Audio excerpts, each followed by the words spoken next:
Antes de consagrar-se como grande escritor, Guimarães Rosa foi médico e diplomata. Desde criança, tinha facilidade para aprender idiomas e paixão por animais. Do universo letrado e culto em que viveu, aproveitou as ferramentas para criar, inventar e se aproximar do falar do povo do sertão. Sua obra reflete o universo sertanejo, povoado de cavalos, vacas e vaqueiros, unidos pela magia da sua linguagem. É dessa alquimia com as palavras que são feitas as histórias de jagunços, valentias e andanças que ele nos conta em Sagarana, Grande Sertão Veredas, Tutameia e outros. Começa aqui a história de Guimarães Rosa, o mágico do reino das palavras.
Aqui nessa casa, em Cordisburgo, Minas Gerais, nasceu o escritor João Guimarães Rosa, no dia 27 de junho de 1908.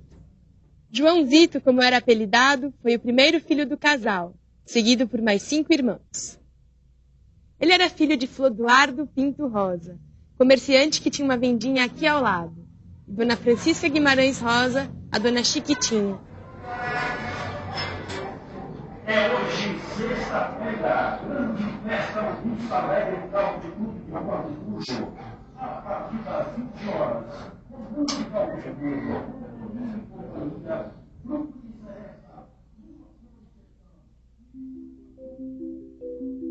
Não gosto de falar da minha infância.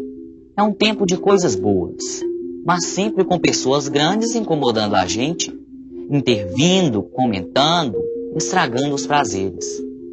Recordando o tempo de criança, vejo por lá um excesso de adultos. Papai era comerciante, homem muito rigoroso. Quando eu era menino, me levava para caçar com ele. Eu avistava a caça e gritava, "Papai!" Ele vinha correndo e a caça fugia. Um dia, papai desconfiou que eu gritava de propósito, só para ele não matar os bichos. E nunca mais me levou.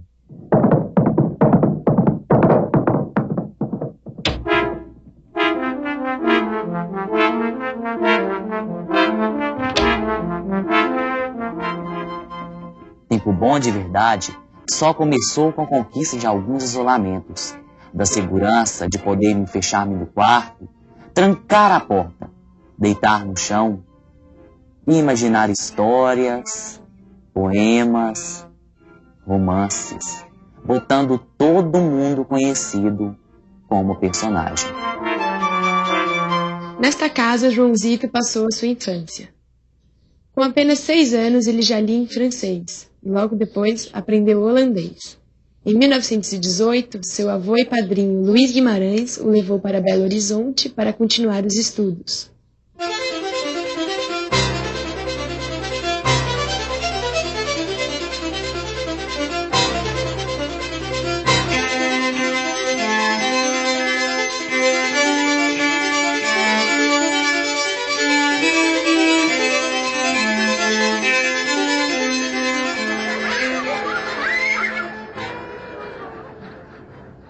Foi aqui em Belo Horizonte, no Colégio Arnaldo, que o menino João Guimarães Rosa cursou o ginásio. Nessa escola estudaram também outras celebridades, como Carlos Drummond de Andrade e o Enfield.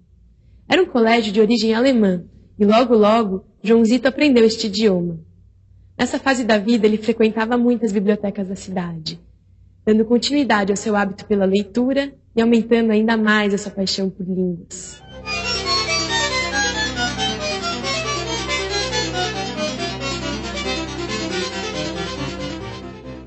Desde pequenininho que ele era estudioso de línguas.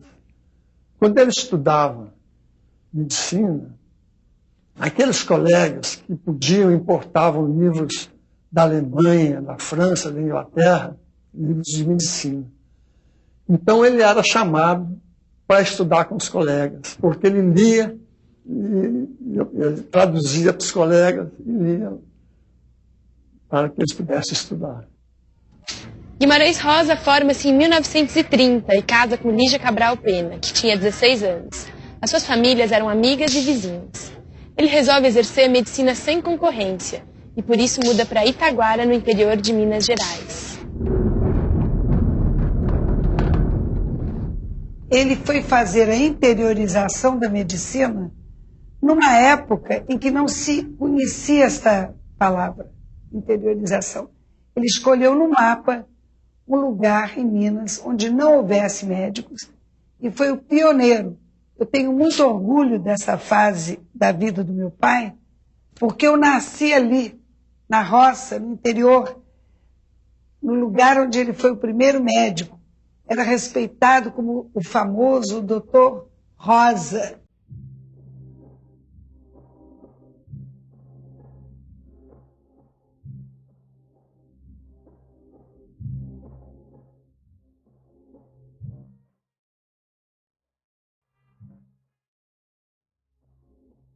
Na década de 30, nasceram as duas únicas filhas do escritor, Vilma e Agnes.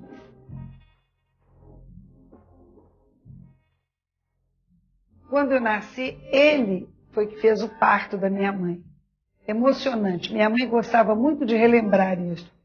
E quando ele me pegou nos braços, a minha mãe dizia, cuidado, Joãozito, era o apelido dele na família. Cuidado. E meu pai estava chorando.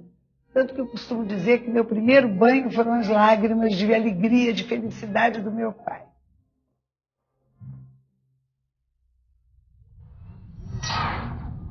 Ele foi primeiro para Itaguara, depois ele abriu um concurso, e ele fez o concurso e foi bem classificado, e foi designado para Barbacena. Então ele era médico do serviço militar. Essa experiência dele como médico no interior deve ter sido uma coisa importante, porque colocou Guimarães Rosa perto daquilo que é essencial do ser humano, né? A dor, a morte, o nascimento, né? Então, aproximou Guimarães Rosa, fez com que ele tivesse uma vivência de determinadas emoções e de determinados sentimentos do ser humano, que provavelmente o ajudaram quando ele foi pensar nos personagens. A vida de médico deixava Guimarães Rosa muito angustiado. Ele viu que era completamente incapaz de acabar com os sofrimentos e os males humanos. Então, ele abandona definitivamente a medicina e presta concurso para o Itamaraty.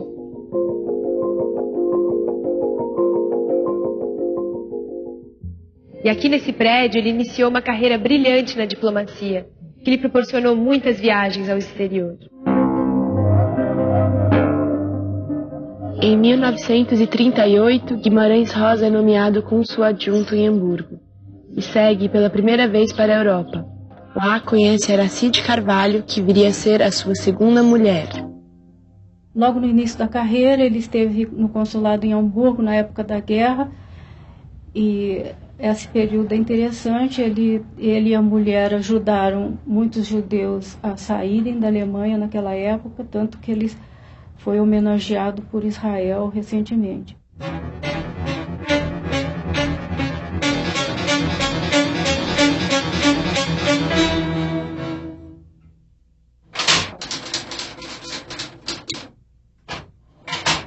Olha, Sagarana vai ser o primeiro livro do Guimarães Rosa, né?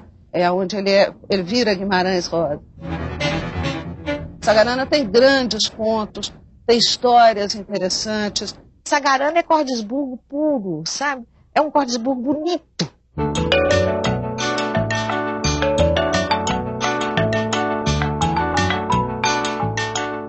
Então, Guimarães Rosa, através do sertão, ele entra dentro do coração selvagem da língua. No caso, o português.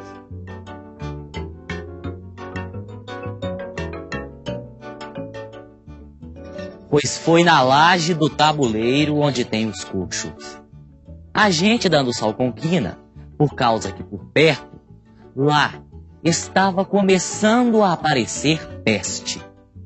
O gado fêmea todo reunido, as novilhas solteiras, as vacas amojando, as outras com as crias taludas, ou bezerrada miúda, de dia só. O Guimarães Rosa incorpora a linguagem culta à fala popular.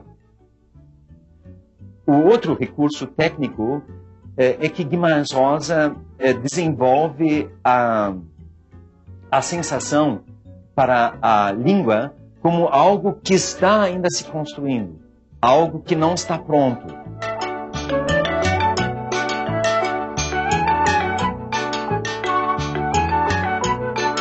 Esse aspecto de uma linguagem local, regional, sertaneja é transfigurado por via da erudição do autor, que, conhecendo diversas línguas, faz mesmo essa química da linguagem.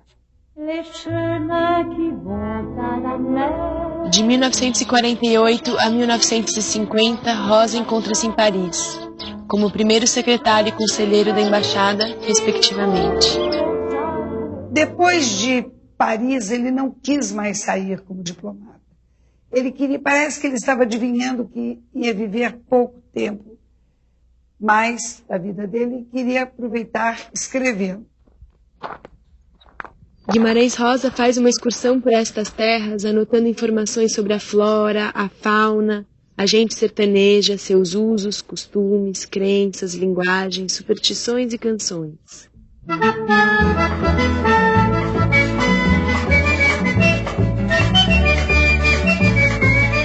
Aqueles elementos todos, cadernetas de viagem, listas de palavras, são elementos subsidiários para entendermos o processo de criação. Mas, na câmara íntima da criação de Guimarães Rosa, eu acho que ninguém penetrou. Mas uma vez nós tivemos um papo muito interessante, porque ele me disse que a inspiração pode ser comparada a um estado de transe.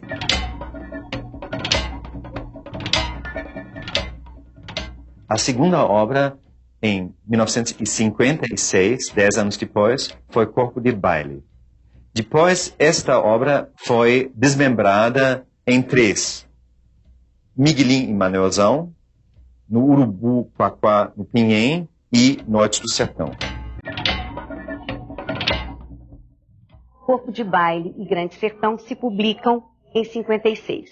E se a gente for quantificar o número de páginas, a gente vai ver que são 1.200 páginas publicadas neste ano, depois de 10 anos em que parece que essa literatura fica na incubadora, se gestando até que saia de maneira exuberante.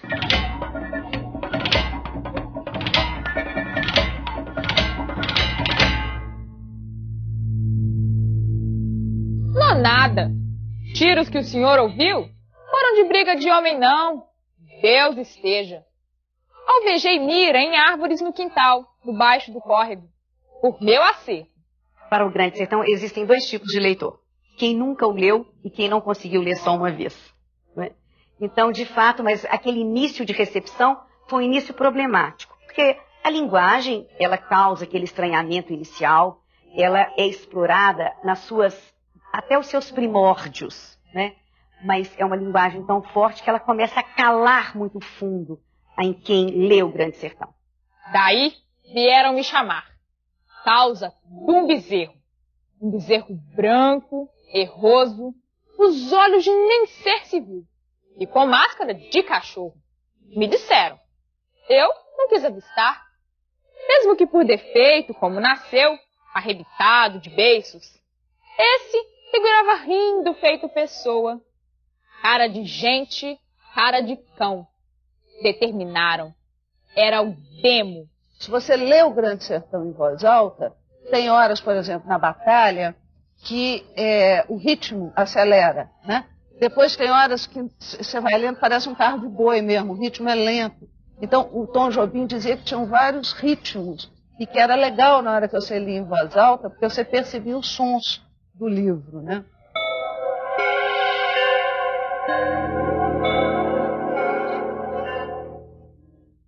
O título da obra foi uma das coisas que chamou muita atenção da crítica. Grande Sertão, : Veredas. Nada é por acaso para o Guimarães Rosa, né? Sobretudo com relação ao código linguístico, a essa língua. Então, Grande Sertão, : uma explicação, veredas. Grande Sertão singular, : veredas, plural. Grande Sertão, um sertão adjetivado no grande sem um artigo. As veredas, né? Mais plurais, como eu disse, menos determinadas. Grande Sertão, : veredas. É uma montagem em contraste. Com isso, o autor se refere a dois universos de linguagem, dois mundos de fala.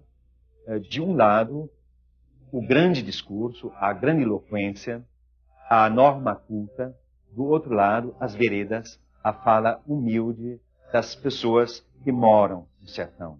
As veredas são os cursos de água e, por extensão, as clareiras onde se estabelecem mais facilmente as moradias.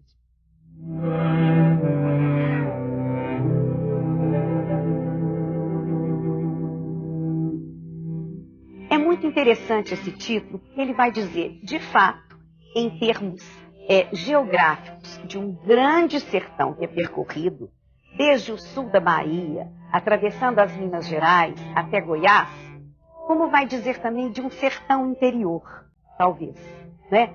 Aquilo que está no nosso interior, que precisa e deve ser perscrutado para a gente buscar-se a si mesmo e buscar o conhecimento. E nesse título já está condensado o retrato do Brasil, de Guimarães Rosa.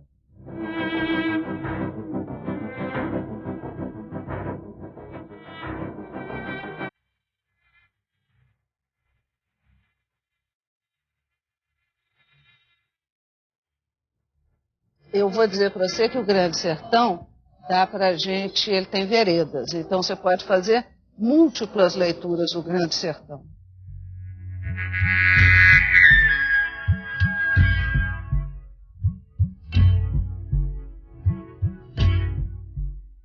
O Antônio Cândido, que é um crítico importante brasileiro, ele diz que no Grande Sertão tem tudo para quem souber ler.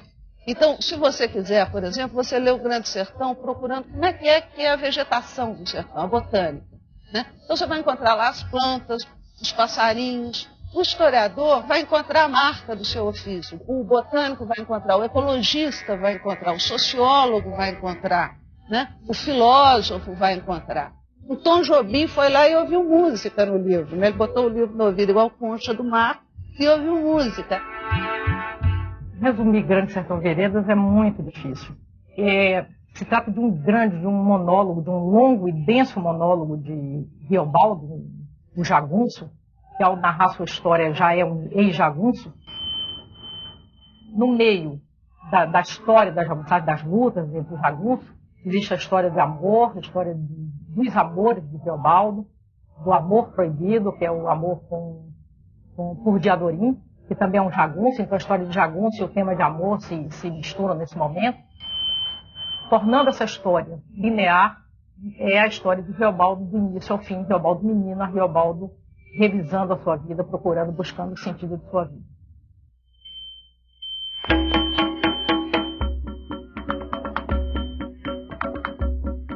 Exatamente nesse enredo, nesse contar, né, você tem muitos problemas reflexivos, né? Porque o narrador, ele reflete com seu interlocutor sobre as questões da existência, sobre questões da vida, da origem, do mistério, do mundo, do bem e do mal.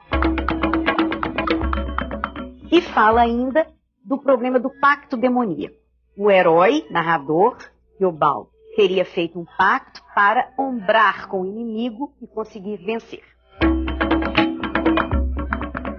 Os temas principais são o próprio sertão, o pacto com o diabo, a jagunçagem, Diadorim, o amor de Riobaldo por Diadorim, e o povo. Embora eu desconfie que a primeira vez que a gente lê o Grande Sertão, nada nos tira do amor de Riobaldo e Diadorim.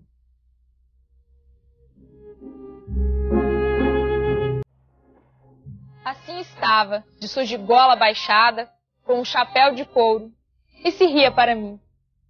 E era um menino bonito, a testa alta, claro, e os olhos aos grandes verdes.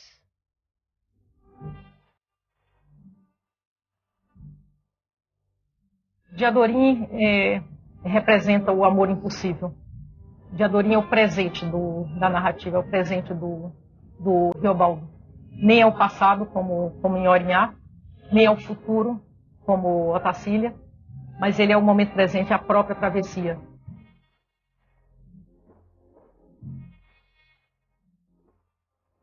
E ele me deu a mão.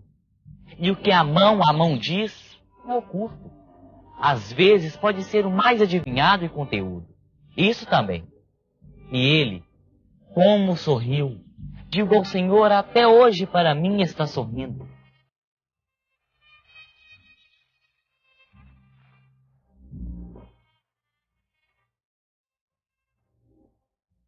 Riobaldo, ele é o personagem principal do Grande Sertão. E ele conta a sua história para alguém que a gente não sabe quem é, né? Porque é alguém que veio de fora, é alguém que a gente sabe que veio da cidade, mas é alguém que a gente não ouve a voz. O modo como Riobaldo se refere a esse interlocutor que está presente, mas que não se manifesta, que é só ouvido, que toma notas, não é? Em primeira instância é o autor de Guimarães Rosa. Na verdade, é matreira essa figura, não é, do interlocutor.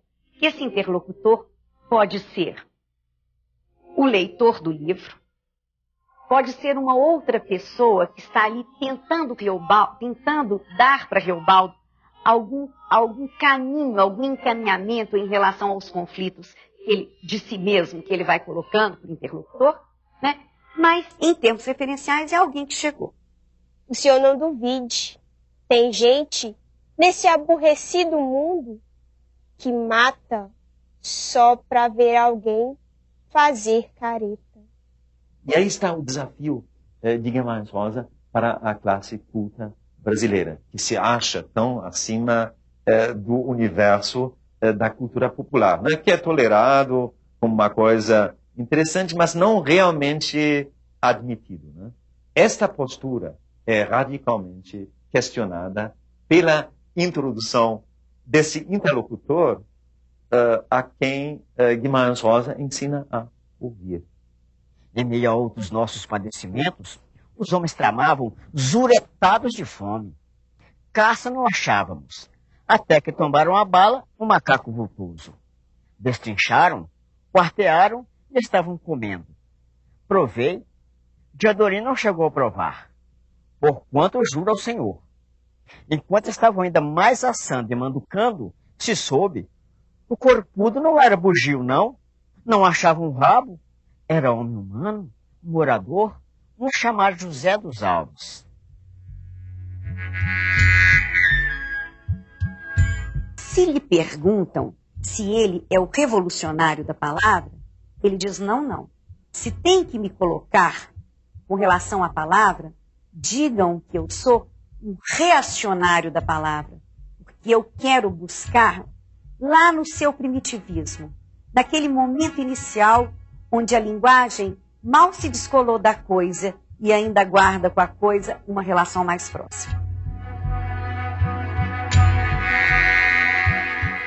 talvez o sinal gráfico de infinito no final do romance, na última página, encerrando mesmo, significa que a história de Reobaldo, a história com E, como ele gostava de dizer, a história de Reobaldo se encerra, mas a história do homem, a história do leitor, a história do mundo continua.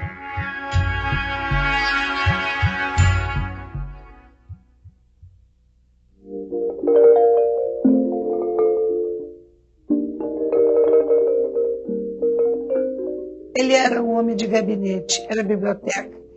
E eu acho que isso até que foi prejudicial à saúde dele.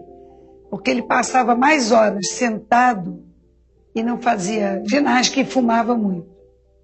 Ele queria escrever, realizar, como eu já lhe disse, como se soubesse que o tempo estava passando e ele tinha uma missão para cumprir.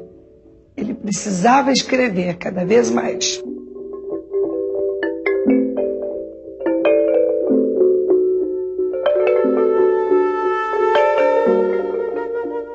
Depois de Copo de Baile e Grande Sertão Veredas, Guimarães Rosa publica em 1962 Primeiras Histórias.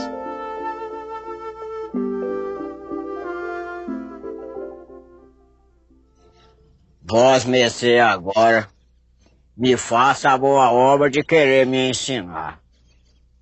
O que é mesmo que é? Famigerado, famigerado, falmigeraldo, família gerado. Em maio de 1963, João Guimarães Rosa candidata-se pela segunda vez para esta academia, Academia Brasileira de Letras, na vaga deixada por João Neves da Fontoura, amigo do escritor. Desta vez ele foi eleito por unanimidade, mas não foi marcada a data da posse. É que o escritor tinha uma estranha superstição. Ele achava que morreria neste dia. Em 1967, Guimarães Rosa publica Tutameia, subtítulo Terceiras Histórias. Também é uma revisão da obra dele. Aqueles 40 pequenos contos revisam toda a obra, sintetizam a obra, condensam a obra. Essa é a importância. E ficou quase como, o sentido do Tutameia, ficou quase como um testamento por ter sido a última obra dele. Um testamento literário do Guimarães Rosa. Finalmente, 4 anos depois, no dia 16 de novembro de 1967, João Guimarães Rosa tornou-se membro da Academia Brasileira de Letras. E no seu discurso de posse, ele proferiu a tão famosa frase: as pessoas não morrem, elas ficam encantadas.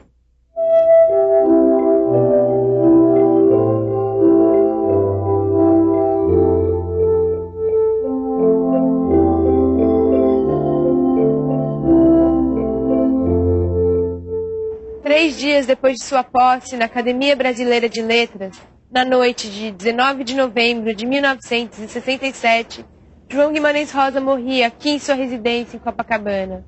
Ele tinha apenas 59 anos e 20 de literatura.